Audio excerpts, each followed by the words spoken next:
Students NMR series का ये आज वीडियो नंबर 6 ठीक है आप देख रहे हो। तो वीडियो नंबर जो 5 हमने पिछली बार पढ़ा था, तो वीडियो नंबर 5 में आपने स्प्लिटिंग ऑफ सिग्नल के बारे में पढ़ा था और उसमें पीक रेशो के बारे में आपने देखा था। तो ज़रा देखिए स्प्लिटिंग ऑफ सिग्नल में जो आपने वहाँ पर पढ़ा है, तो उसमें आपने देखा था कि जो एक सिग्नल है वो कैसे डिफरेंट पीक्स में स्प्लिट हो जाता है, या वो और स्प्लिट होकर के डबलेट, ट्रिपलेट, क्वार्टेट, क्विंटेट इस तरह से वो देता है। वहीं पर आपने उसका पीक रेशो भी देखा था। पीक रेशो निकालने के लिए हमने स्पिन स्पिन कपलिंग की हेल्प ली थी। आप स्पिन स्पिन कपलिंग की हेल्प से भी पीक रेशो निकाल सकते हो, या उसके लिए एक बाइनोमियल इक्वेशन थी, वो है वन प्लस एक्स की पावर एन, या फिर ए प्लस बी की पावर एन से भी आपने वहाँ पर निकाला था। और एक जो सबसे ईजी मेथड हमने उसके लिए देखा था वो पास्कल ट्रायंगल। तो पास्कल ट्रायंगल से आप ये है कि आप अगर आपको हेप्टेट ऑक्टेट तक भी मिलता है तो आप पीक रेशो वहाँ से इजीली निकाल सकते हो। बाकी बाइनोमियल इक्वेशन जो है उससे आपको थोड़ा, अगर आपको ऑक्टेट या नोनेट मिलता है तो वहाँ पर आपको थोड़ा प्रॉब्लम हो सकता है, बट पास्कल ट्रायंगल से आप इजीली पीक रेशो निकाल सकते हो। तो वो उसके लिए इसलिए हम उसे अच्छा मेथड कहा था। और ये थोड़ा जो आपके बायो स्टैंडर्ड से आते हैं, जिनका आपका CBZ है, ठीक है, PCM वाले तो कवर कर लेते हैं, थोड़ा इक्वेशन वगैरह को सॉल्व कर लेते हैं, बट आपका जो बायो स्टैंडर्ड से हैं, बायो बैकग्राउंड से हैं, उन्हें थोड़ा इसकी प्रॉब्लम होती है। तो ज़रा देखिए हम इसके आज जो पढ़ रहे हैं स्प्लिटिंग ऑफ सिग्नल में, वो आज इसके एग्जाम्पल्स हम फर्दर पढ़ेंगे, ठीक है। तो उस एग्जाम्पल को हम थोड़ा इस तरह से लेंगे जिस तरह से आपके एग्जाम्स में आते हैं। आपके एग्जाम्स में देखिए आता कैसे है क्वेश्चन, आपके एग्जाम्स में वो आपको एक मॉलिक्यूलर फार्मूला दे देगा, ठीक है, वो आपको मॉलिक्यूलर फार्मूला दे देगा। मीन्स मान लीजिए उसने आपको दे दिया C4H10O, इस तरह से दे दिया। फिर वो आपको उसका एनएमआर डाटा दे देगा। एनएमआर डाटा में होगी भाई 3 प्रोटॉन कितनी डेल्टा वैल्यू पर शिफ्ट करेंगे, 4 प्रोटॉन कितनी डेल्टा वैल्यू पर शिफ्ट करेंगे, 1 प्रोटॉन कितनी डेल्टा वैल्यू पर शिफ्ट करेगा। तो इस तरह से वो आपको 10 प्रोटॉन को यहाँ पर रख देगा और उनकी डेल्टा वैल्यूज़ के साथ। तो वो ये भी बताएगा आपको कि वो ट्रिपलेट में ब्रेक हुआ, वो क्वार्टेट में ब्रेक हुआ, वो डबलेट में ब्रेक हुआ। तो इस तरह से वो आपको एक डाटा दे देगा, मॉलिक्यूलर फार्मूला दिया, उसका डाटा दिया, और आपको ये केवल इसका फार्मूला पूछ लेता है। वो पूछेगा इसका स्ट्रक्चरल फार्मूला क्या होगा। तो ज़रा देखिए आप इसका स्ट्रक्चर फार्मूला कैसे कैलकुलेट कर सकते हो। तो हम एग्जाम्पल यहाँ पर ले लेते हैं। देखिए हम एग्जाम्पल ले रहे हैं, यहाँ पर फार्मूला लिया हमने C3H8O, ये आपने मॉलिक्यूलर फार्मूला लिया है C3H8O, ठीक है। इसका एनएमआर डाटा इसने जो दिया हुआ है, गिवन है, वो है आपका जो 3 प्रोटॉन का आपको ट्रिपलेट मिलता है, और इसकी डेल्टा वैल्यू है 0.9, ठीक है। 3 प्रोटॉन का ट्रिपलेट आपको डेल्टा 0.9 पर मिलता है।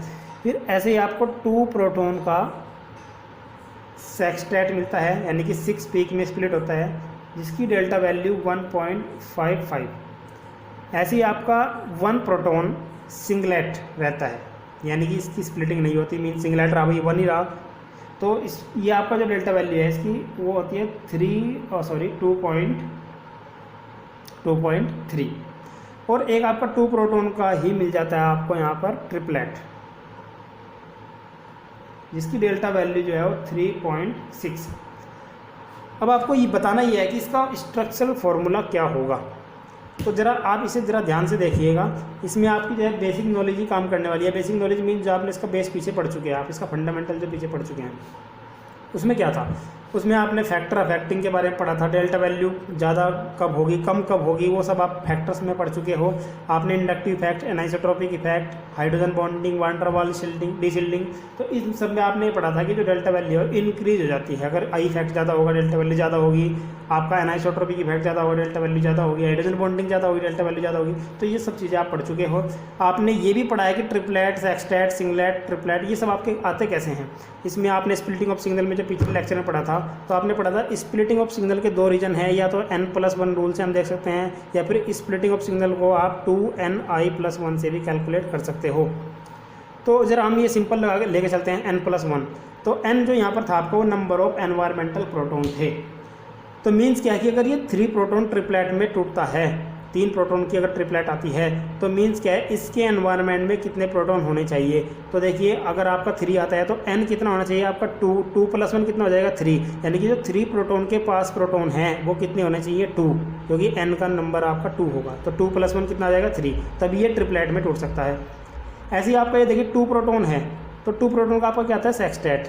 अब सेक्सटेट कब आएगा, आप देखिए n जो होंगे यानी कि जो इन दो प्रोटॉन के पास वाले प्रोटॉन होंगे, एडजेसेंट पोजीशन पर जो प्रोटॉन होंगे, उनके नंबर कितने होने चाहिए? उनके नंबर आपके कितने होने चाहिए यहाँ पर 5, क्योंकि 5 + 1 कितना हो जाएगा आपका 6, यानी कि सेक्सटेट आ जाएगा।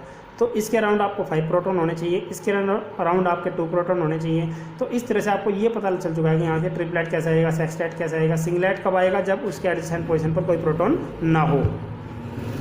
ठीक है, तो और इनकी डेल्टा वैल्यूज को भी आप मेजर कर सकते हो। भाई डेल्टा वैल्यू ज़्यादा देखिए आपको कहाँ दिखाई दे रही है, ज़्यादा आपकी 3.6 है। तो ज़्यादा होने का मतलब ये है कि वहाँ पर आपका कोई ना कोई इफेक्ट काम कर रहा है जो कि डेल्टा वैल्यू को इंक्रीज़ कर रहा है। मीन्स क्या है, वो डीसिल्डिंग को वहाँ पर इनिशिएट कर रहा है। तो ज़रा आप यहाँ देखिए, आपका एक ऑक्सीजन एटम है, तो ऑक्सीजन जानते हैं आप इलेक्ट्रोनेगेटिव एटम है, तो इसका मतलब है इसके आसपास ही ऑक्सीजन होगा, क्योंकि यहाँ पर डेल्टा वैल्यू जो है वो ज़्यादा है।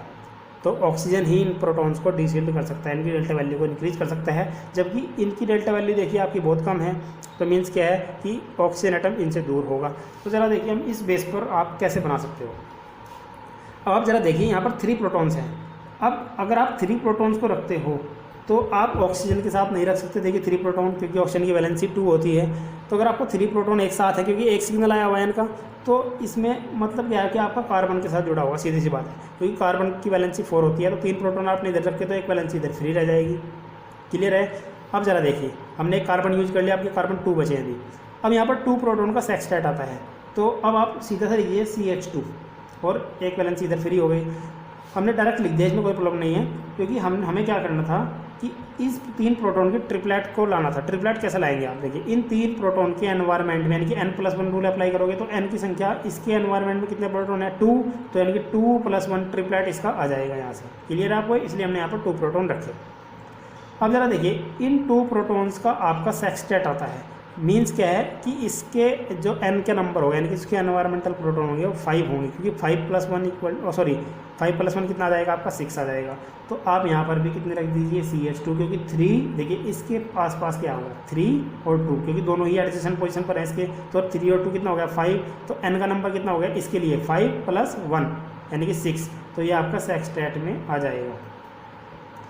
अब जरा देखिए, आपके तीनों कार्बन आपने यूज कर लिया है। प्रोटॉन कितने आपके 8, तो आपने कितने यूज कर लिए 3, 2, 5 और 2, 7। तो आपका बचा क्या है वहाँ पर ऑक्सीजन, और एक क्या बचा आपका हाइड्रोजन। तो ये आपका फार्मूला यहाँ पर बन गया। देखिए बहुत ईजी है।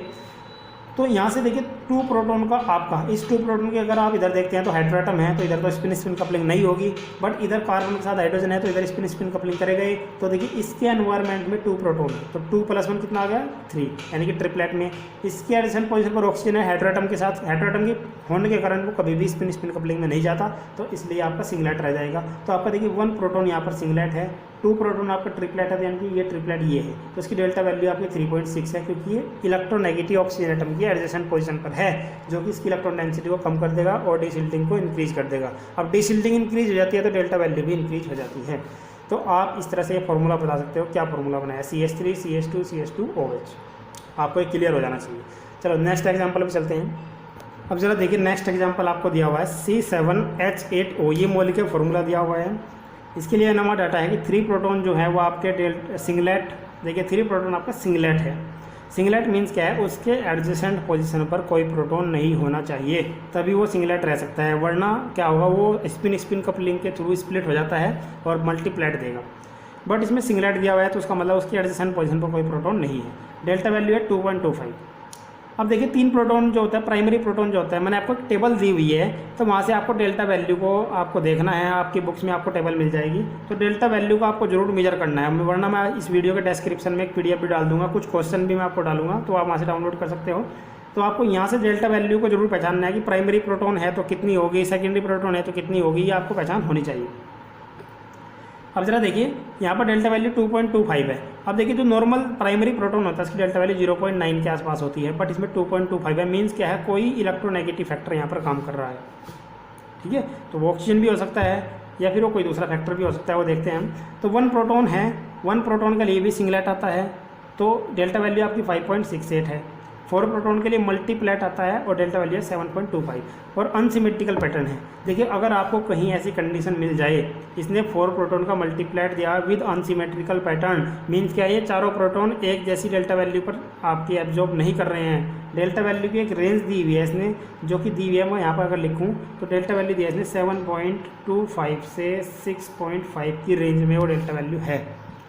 अब आपको एक चीज़ का यहाँ से अंदाज़ा लगा सकते हो आप कि अगर डेल्टा वैल्यू 7.2 या 7 पॉइंट समथिंग की रेंज में है तो वो हमेशा एरोमेटिक बेंजीन रिंग को ही रिप्रेजेंट करती है, क्योंकि एरोमेटिक जो प्रोटॉन होता है वो इस रेंज में आपका एब्जॉर्ब करता है रेडिएशन को, इस रेंज में वो फील्ड स्ट्रेंथ पर एब्जॉर्ब करता है। तो आप यहाँ से अंदाज़ा लगा सकते हो कि बेंजीन है। दूसरा हमें अंदाज़ा यहाँ से लग रहा है अनसिमेट्रिकल पैटर्न। अगर अलग अलग प्रोटॉन की आपको वो अलग अलग देता डेल्टा वैल्यू, अलग अलग लिखता, अलग अलग बताता कि डबलेट है ट्रिपलेट है, बट उसने एक साथ लिखा है, इसका मतलब ये बेंजीन को रिप्रेजेंट करने का एक तरीका होता है। तो आप देख लीजिए, हमने यहाँ से सीधा सा पहचान सकते हैं बेंजीन है। तो बेंजीन को पहचानने का तरीका आपका क्या होगा कि एरोमेटिक तब होगा जब अनसिमेट्रिकल पैटर्न हो। अनसिमेट्रिकल पैटर्न या फिर सिमेट्रिकल पैटर्न भी वहाँ पर हो सकता है, बट अनसिमेट्रिकल पैटर्न तब होगा जब चारों जो प्रोटॉन है वो थोड़ा अलग अलग फील्ड स्ट्रेंथ पर एब्जॉर्ब करेंगे। अब ज़रा देखिए, आप एक चीज़ यहाँ से देख लीजिए, हमने बेंजीन तो इसके लिए बना लिया, यहाँ से बेंजीन आ गया, लेकिन हमें 4 प्रोटॉन ही रखने हैं। 4 प्रोटॉन रखने का मतलब है, देखिए कितने प्रोटॉन है यहाँ पर, हर कार्बन से 6 प्रोटॉन जुड़े हुए हैं। तो इसका मतलब है कोई 2 पोजीशन किसी ग्रुप के द्वारा ऑक्यूपाई हो गई, यानी कोई 2 ग्रुप कहीं ना कहीं जुड़े होंगे। तो हमें केवल 4 प्रोटॉन रखने हैं, तो 2 पोजीशन को आपको फिल करना है। तो देखा जरा देखिए, यहाँ पर कितने प्रोटॉन है आपके 3, कार्बन आपके पास कितने 7, यहाँ पर कितने हो गए 6। तो 3 प्रोटॉन को आप सीधी सी बात है कार्बन के साथ ही जोड़ सकते हो, तो आप जोड़ दीजिए, ये हो गया आपका CH3। ये क्लियर हो गया यहाँ तक।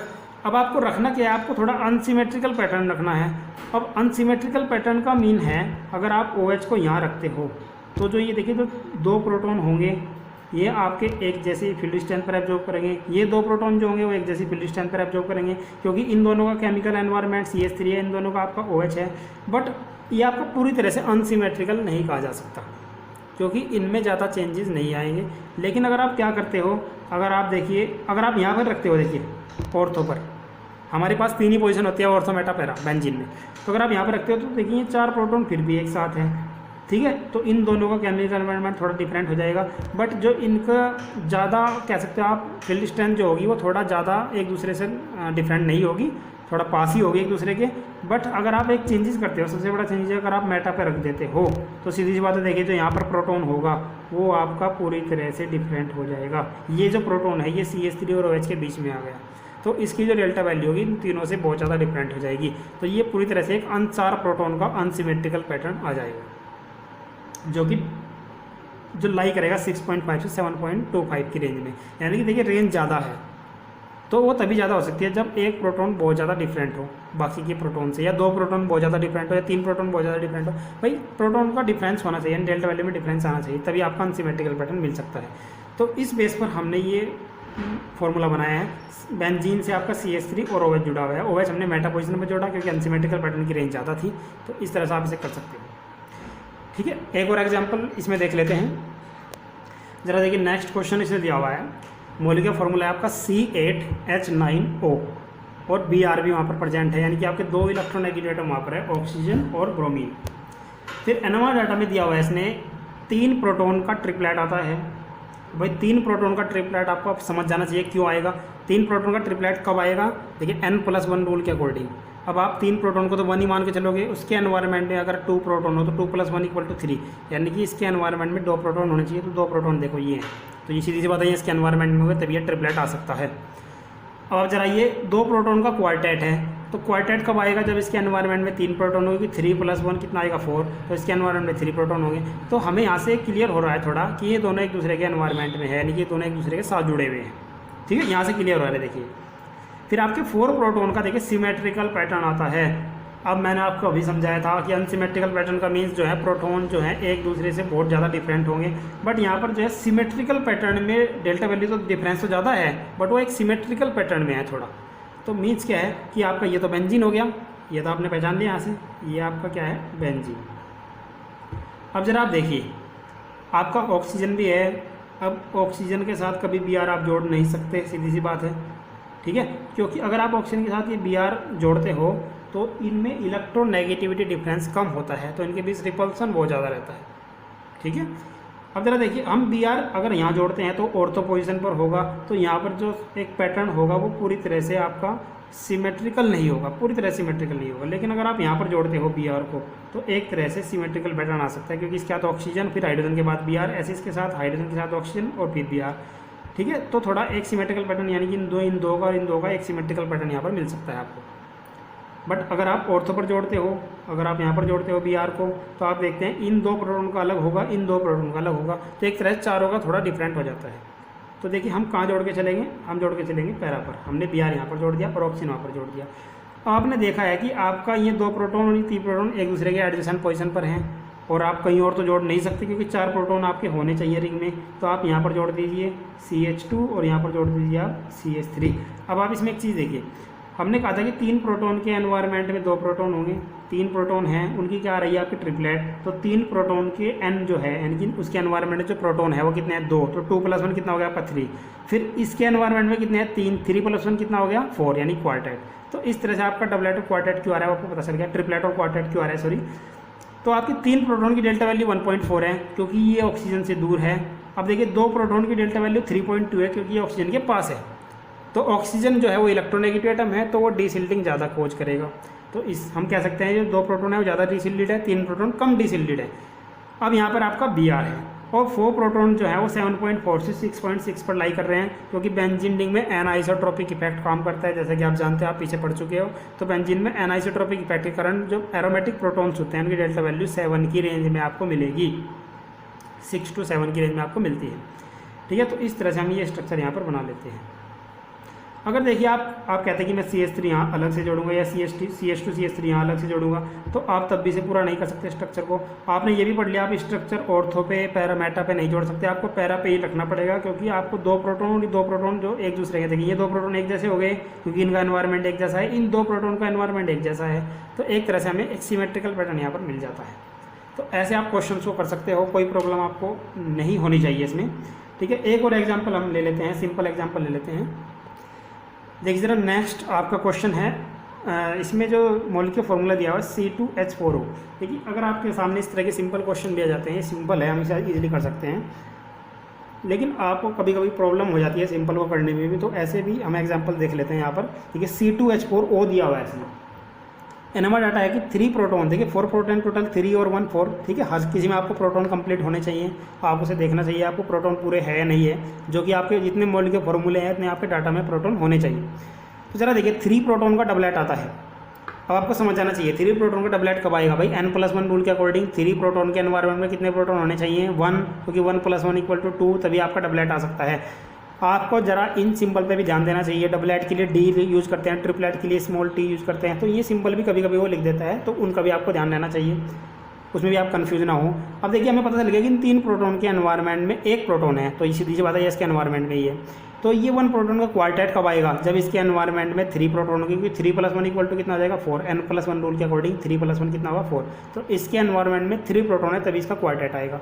तो सीधी सी बात आपको पता चल गई, क्योंकि दोनों एक दूसरे के एडजेसेंट पोजीशन पर हैं, इसलिए हम क्या बनाएंगे, देखिए कार्बन कार्बन बना लीजिए, एक आपके 3 प्रोटॉन है और यहाँ पर आपका 1 प्रोटॉन है, हमने बना लिया भाई। इसके साथ 3 प्रोटॉन है, फिर इसके एडजेसेंट पोजीशन पर 1 प्रोटॉन है। अब इसके 3 प्रोटॉन के पास 1 है, तो 1 + 1 यानी कि n+1, 1 + 1 कितना आ जाएगा 2, तो इसका आएगा आपका डबलेट। फिर इसके एनवायरनमेंट में 3 प्रोटॉन है, 3 + 1 कितना हो गया 4, तो इसका आ जाएगा आपका क्वार्टेट। तो ये आपको यहाँ से क्लियर हो गया। आपके पास बचा क्या है, आपके प्रोटॉन चारों यूज हो गए, 3 1 4, कार्बन आपके दोनों यूज हो गए, आपका बचा क्या ऑक्सीजन। तो ऑक्सीजन को कितने बॉन्ड चाहिए, डबल बॉन्ड, तो C डबल बॉन्ड हो, तो सीधा फॉर्मूला आपका बन गया CH3CHO यानी कि एसिटाल्डिहाइड। तो इजी था। ठीक है, इस तरह के क्वेश्चन आप आसानी से कर सकते हो। तो अगर आपको कोई प्रॉब्लम होती है तो आप कमेंट जरूर करिए। ठीक है, अगर आपका कोई क्वेश्चन भी है तो वो भी आप कमेंट बॉक्स में डाल सकते हो, तो उसके ऊपर भी डिस्कस नेक्स्ट वीडियो में कर लेंगे। Thank you.